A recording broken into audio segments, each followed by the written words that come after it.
o Valdo e eu vamos conversar com os deputados Nilton Tato, do PT de São Paulo, e Evaí de Mello, do PP do Espírito Santo. Deputados, sejam bem-vindos, boa noite aos senhores. Eu começo perguntando quais são as prioridades da oposição e do governo nesse começo de CPI. Vamos começar com a oposição. Deputado Evaí. Boa noite, obrigado pela oportunidade. Boa noite a todos. Na verdade, é que nós queremos iniciar nosso trabalho com a visita a campo. Então, são milhares de assentamentos no Brasil, são realidades muito diferentes dentro desse contexto, e naturalmente nós queremos fazer visita a campo nos principais estados, principais assentamentos, ouvir esses assentados, essa é a nossa grande proposição. E depois, já no segundo momento, alinhado com isso, nós queremos também trazer o INCRA, para que o INCRA possa sentar com a gente e fazer um diagnóstico, um pente fino da realidade dos assentamentos em todo o Brasil. Eu acho que por aí é o início do nosso trabalho, porque o nosso papel inicial é realmente ter a clareza, ter a informação verdadeira, né, trazer os fatos. A visita em campo é extremamente importante, poder ouvir essas pessoas que ainda estão assentadas, ouvir esse histórico, saber a razão dessas mais de 300 mil famílias que abandonaram os assentamentos nos últimos anos, saber realmente como esse movimento, como é essa questão dessa cooptação que se faz das pessoas para poder alimentar essa lista de sem terra que se faz por aí. E também, como eu disse, o INCRA é muito importante. Nós queremos saber um diagnóstico, saber a realidade dos assentamentos no Brasil, saber a questão da titularidade da terra, a questão da autonomia, liberdade para esses assentados, para a partir daí, naturalmente, é claro, tem outras pernas de investigação, mas eu acho que esse arcabouço inicial ele é fundamental para que possamos organizar os trabalhos e dar a transparência que nós queremos dar com essa CPI. O Valdo agora vai fazer a próxima pergunta aos senhores. Valdo. Boa noite, deputados. É muito bom tê-los conosco aqui para debater essa CPI do MST. Vou começar de novo pelo deputado Evaí Mello.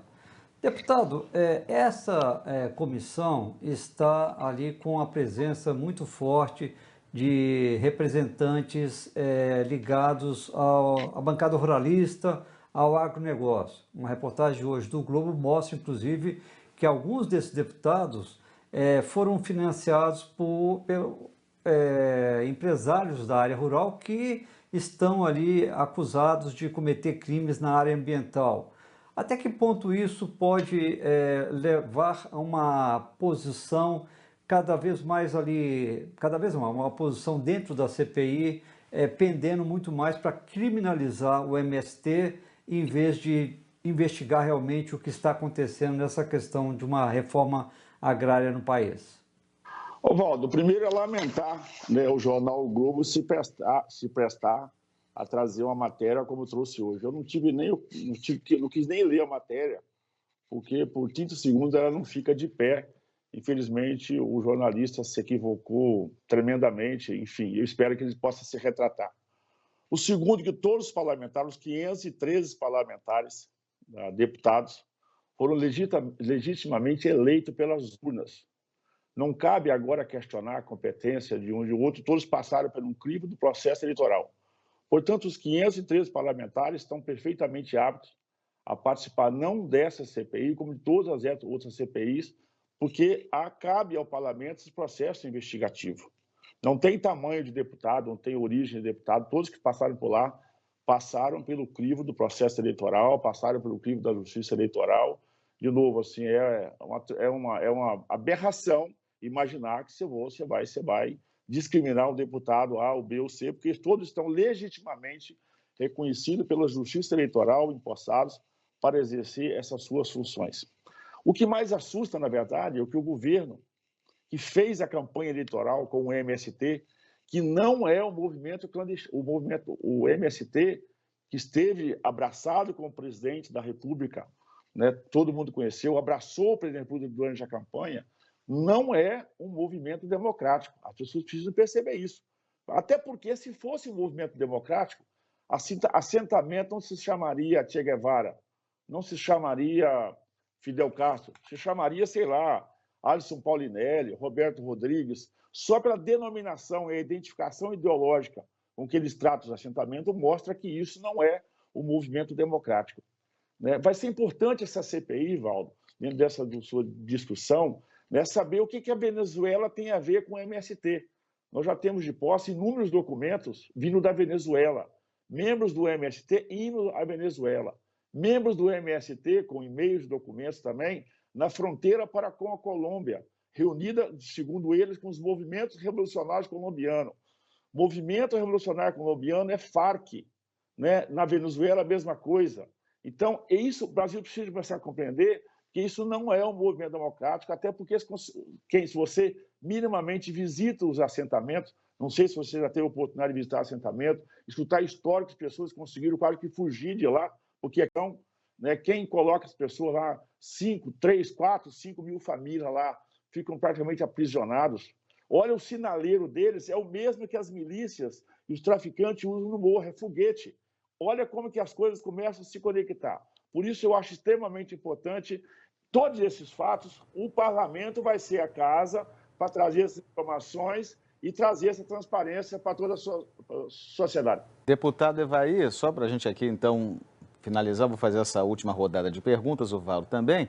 Deputado Evaí, diante das colocações que o senhor colocou sobre o MST agora há pouco, queria saber a sua opinião sobre a reforma agrária. O senhor é favorável?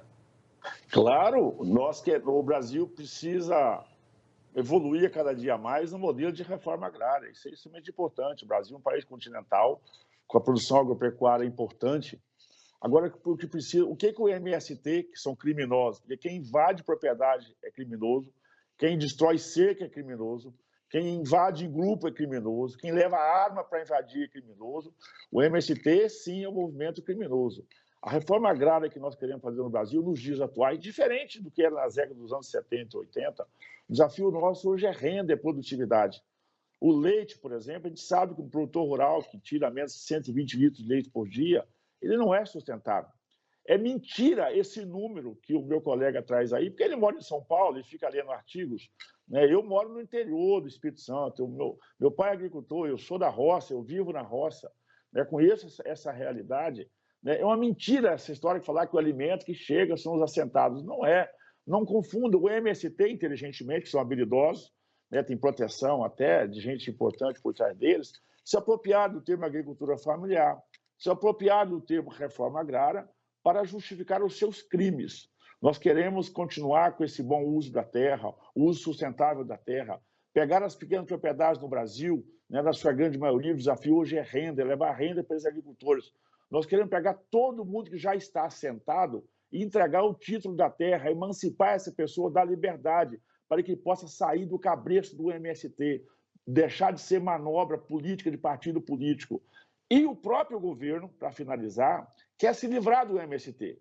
O governo a própria CPI, o governo fez pouco caso dela. Você vê que o governo ficou focado na CPMI, não deu muita atenção. Quando percebeu a importância que esse governo não vai terminar do mesmo tamanho depois da CPI do MST, porque esses atos criminosos vão chegar na cozinha do palácio, dos seus ministros, de gente do primeiro escalão. Então o governo agora está desesperado, porque não dá tempo mais, está tentando até mudar o discurso, tensionar, porque realmente essa CPI ela vai cumprir seu papel, vai separar MST de reforma agrária para que o Brasil continue com paz no campo. Nós precisamos de paz no campo, segurança no campo e tranquilidade para que os homens e as mulheres sérios desse país, sem as ameaças do MST, continuem trabalhando e produzindo.